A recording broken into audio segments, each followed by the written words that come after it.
1990 ന്യൂഡൽഹിയിൽ ജനിച്ച കലാകാരിയാണ് കീർത്തിക കൈൻ. സിഡ്നിയിൽ ദാരുക് പ്രദേശം ആസ്ഥാനമായി പ്രവർത്തിക്കുന്ന കീർത്തിക കെയ്ൻ സമൂഹം തങ്ങളുടെ ആചാരങ്ങളിലും ചടങ്ങുകളിലും ഉപയോഗിക്കുന്ന വസ്തുക്കൾ പരീക്ഷണാത്മക പ്രിന്റ് നിർമ്മാണത്തിൽ ഉൾപ്പെടുത്തിയിരിക്കുകയാണ്. ഇവിടെ ടാറിലും സ്വർണ്ണത്തകിടിലും തീർത്ത കലാസൃഷ്ടികൾക്കൊപ്പം കാഴ്ചയുടെ ഇടത്തെ അടയാളപ്പെടുത്തുന്ന തരത്തിൽ തൂങ്ങിക്കിടക്കുന്ന ഒരു കൂട്ടം ചെമ്പ് ഫലകങ്ങളുമാണ് ഈ പ്രദർശനത്തിൽ കീർത്തിക കെയ്ൻ അവതരിപ്പിക്കുന്നത്. Hello. Are you from? I'm from Chennai. Chennai. Tamila? Oh, ஆமா தமிழ் தான். Okay. நீங்க கொச்சியில ஃபர்ஸ்ட் டைமா? ஆமா, இதான் என்னோட ஃபர்ஸ்ட் பியனாலே. ஃபர்ஸ்ட் பியனாலேயா? ஆமா, நான் இங்க 2 நாளா இருக்கேன். என்னோட ஃப்ரெண்டோட வந்திருக்கேன். Okay. And the students installation எல்லாமே லைக் நான் பார்த்துட்டு இருக்கேன். It's like ரொம்ப நல்லா இருக்கு. ரொம்ப நல்லா. We are very happy and also this you have different like the display of art. It's amazing. We are having a good time. 2 നാളா ரொம்ப சந்தோஷம், ரொம்ப நல்லா இருக்கு. Okay, നന്ദി. thank you. Thank you. ഇത് നമ്മുടെ ഒരു മലയാളി ആർട്ടിസ്റ്റിന്റെ ഒരു വർക്കാണ്. അതെ അതെ, ഇത് RB ഷജിത്ത് പറഞ്ഞ ആർട്ടിസ്റ്റിന്റെ വർക്കാണ്. ആള് കണ്ണൂരാണ് ആള്. അപ്പൊ ഈ വർക്കിന്റെ പേര് വൈപ്പിംഗ് ഔട്ട് എന്നാണ്. അപ്പൊ ആളുടെ ഒരു സീരീസ് ഓഫ് വർക്കിലുള്ള 2 ചിത്രങ്ങളാണ് ഇവിടെ ഉള്ളത്. അപ്പൊ ആളിങ്ങനെ വലിയ ലാൻഡ്സ്കേപ്പുകളെ വരയ്ക്കാറ്. അപ്പൊ ആളുടെ നാട്ടില് ആള് കണ്ട് വളർന്ന നാടും അയാളുടെ കണ്ണൂര് ആളുടെ പ്രകൃതിയൊക്കെയാണ് ആളിവിടെ വരച്ചു വെച്ചിരിക്കുന്നത്. കാരണം ഇങ്ങനത്തെ സ്ഥലങ്ങളും ഇങ്ങനത്തെ വീടുകളൊക്കെ ഇപ്പൊ ഇങ്ങനെ മാറിക്കൊണ്ടിരിക്കുകയാണ്. നമ്മളിപ്പോ ഇല്ലാതായിക്കൊണ്ടിരിക്കുകയാണ്. അപ്പോ ഗ്രാമീണത തന്നെ ഇല്ലാതാവുകയും ഗ്രാമങ്ങളിൽ ഗ്രാമീണ പട്ടണങ്ങളായി മാറി. പട്ടാമ്പിക്കാരിയാണ്, അതൊരു പട്ടണമായി. അതെ അതെ അതെ അതെ. ഇല്ല, ഞങ്ങളുടെ നാട് ഇപ്പോഴും ആ ഒരു തനിമയിൽ കൊണ്ട് നടക്കുന്നുണ്ട്. ഒട്ടുമിക്ക സ്ഥലങ്ങളും ഇപ്പോഴും ആ ഒരു ട്രഡീഷണൽ വൈബ് കൊണ്ട് നടക്കുന്ന ഒരു നാട്. കണ്ണൂർ അങ്ങനെ ഒരുപാട് പ്രദേശങ്ങളുണ്ട്. ഇതിലിപ്പോ മയിലൊക്കെ വന്നിരിക്കുന്നുണ്ട്. അതെ അതെ അതെ, മയിലുണ്ട്. നമ്മൾ ഓരോ പ്രാവശ്യം നോക്കുമ്പോൾ നമുക്ക് ഓരോ പുതിയ ഡീറ്റെയിൽസ് കാണാൻ പറ്റും. ഐ തിങ്ക് ഇത് കുറച്ച് നമ്മൾ ബാക്ക് ചെയ്ത് നോക്കുമ്പോഴായിരിക്കും അതിന്റെ ആ ഒരു വിഷ്വല് കറക്റ്റ് ആയിട്ട് കിട്ടുന്നത്. അത് അതിന്റെ ഒരു സൂക്ഷ്മാംശങ്ങളിലേക്ക് പോയി കഴിഞ്ഞാൽ അല്ലേ ആളിപ്പോ ഇങ്ങനത്തെ വലിയ ഒരു ലാൻഡ്സ്കേപ്പ് വരയ്ക്കുന്ന സമയത്ത് നമ്മൾ ചില കാര്യങ്ങൾ നമ്മൾ ശ്രദ്ധിക്കണ്ടാവില്ല. നമ്മൾ ചുറ്റും നടക്കുന്ന കുറെ കാര്യങ്ങൾ ചിലപ്പോൾ നമ്മൾ മയിലിനെ സ്ഥിരം കാണുന്ന കാര്യം നമ്മളതിന് ശ്രദ്ധ കൊടുക്കണ്ടാവില്ല. അപ്പൊ ആള് അങ്ങനത്തെ കുറെ ചില കാര്യങ്ങൾക്ക് ശ്രദ്ധ കൊടുക്കണം എന്ന് പറഞ്ഞു വെച്ചിട്ടുണ്ട്. പക്ഷെ നമ്മൾ ഓരോ സമയത്തും നോക്കുന്ന സമയത്ത് നമുക്ക് ഓരോ പുതിയ കാര്യങ്ങൾ കാണാനും ചെയ്യാനും പറ്റും. സോ ഇതിന്റെ തന്നെ ഒരു ചെറിയ പെയിന്റിംഗ് ആണ് അവിടെ ഉള്ളത്. ഇത് കുറച്ചുകൂടി ആ ചുമരിലൊരു അതെ അതെ അതെ ഇതേ പെയിന്റിംഗ് ആണ്. ഇത് ഒന്നും കൂടി സൂം ഇൻ ചെയ്തിട്ട് ഇത് അക്രിലിക് ആണ്, ഓയിൽ അക്രിലിക്. അതെ, ഇത് ഇവിടെ ഓൺ സൈറ്റിൽ തന്നെയാണ് പെയിന്റ് ചെയ്തിട്ടുള്ളത്. ഇവിടെ വന്ന് വരച്ചില്ല. അല്ല അല്ല അല്ല, ഇതിന്റെ ഒരു നീളം 50 അടി. ഇതിലൊരു 10 ഇതുണ്ട് തോന്നുന്നു. 10 ബോട്ട്സ് ഉണ്ട്. ഇതൊരു 14 ദിവസം കൊണ്ട് വരച്ചതാണ് ആർട്ടിസ്റ്റ് ഇവിടെ വന്നിട്ട്.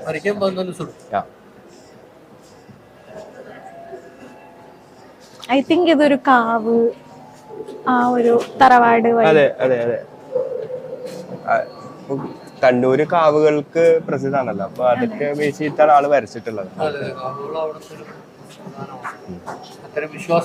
അതെ അതെ അതെ.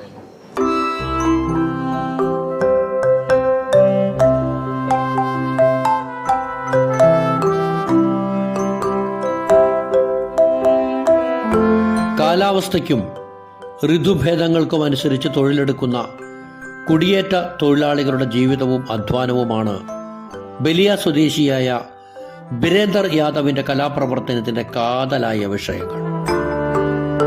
Only the earth knows their labour. ഭൂമിക്ക് മാത്രമേ അവരുടെ അധ്വാനം അറിയൂ എന്ന ഏറ്റവും പുതിയ കലാസൃഷ്ടി തൊഴിലാളികൾ ഇല്ലാത്ത ഒരു ചൂളയുടെ അന്തരീക്ഷവും ഘടനകളും പുനർനിർമ്മിക്കുകയാണ്. അതിനെ ചുറ്റി നിൽക്കുന്ന ഇഷ്ടികച്ചുവരുകളുടെയും പടികളുടെയും ഭൂവിധാനത്തിലൂടെ അവരുടെ അസാന്നിധ്യത്തിൽ ദൃശ്യമാവുന്നത് അധ്വാനത്തിൻ്റെ തീവ്രത മാത്രമാണ്.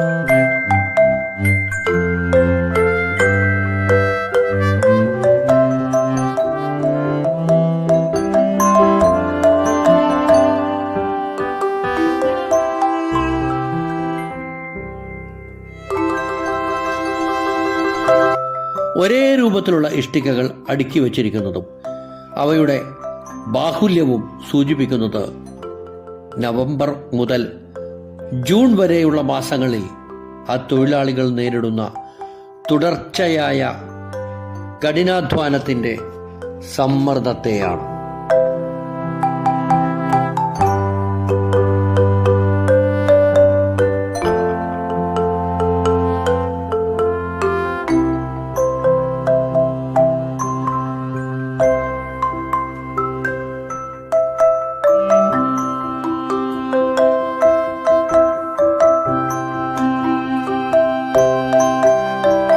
ഈ സീസൺ കഴിഞ്ഞാൽ തൊഴിലാളികളുടെ താൽക്കാലിക താമസ സ്ഥലങ്ങൾ പൊളിച്ചു മാറ്റുകയും ചൂള അടച്ചുപൂട്ടുകയും ചെയ്യുന്നു.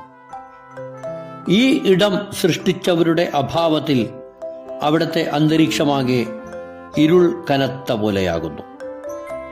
ഓരോ ഇഷ്ടികയിലുമുള്ള അവരുടെ കൈപ്പത്തിയുടെ അടയാളങ്ങൾ അവരുടെ ഉടലിനെയാണ് ഓർമ്മിപ്പിക്കുന്നത്.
Omens drawn by lightening.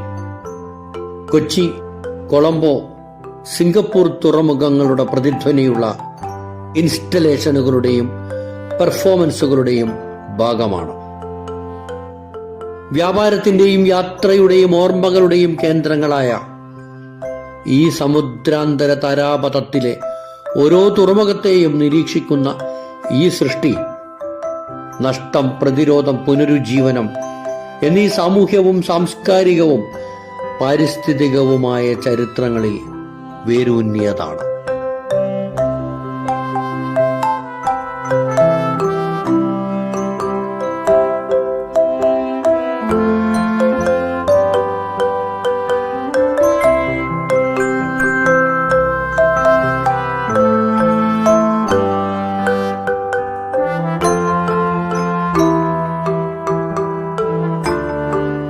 സിംഗപ്പൂരിൽ നിന്നുള്ള കലാകാരി സെറീന മുഹമ്മദിന്റെ സൃഷ്ടിയാണിത്. ഭൂമിയെയും മനുഷ്യരെയും തമ്മിൽ വേർതിരിക്കുന്ന ചൂഷണപരമായ മൂലധന ബന്ധങ്ങൾ മൂലമുണ്ടാവുന്ന ഇന്നത്തെ പ്രതിസന്ധികളെ ഗ്ലോബൽ സൗത്തിലെ സമ്പന്നമായ ആചാരങ്ങൾ, മാന്ത്രികത, പരസ്പര പോഷണം മുതലായവയിൽ നിന്നുള്ള അറിവുകൾ വഴി പരിഹരിക്കാമെന്ന് അവർ ഈ പ്രതിഷ്ഠാപനത്തിലൂടെ സൂചിപ്പിക്കുന്നു.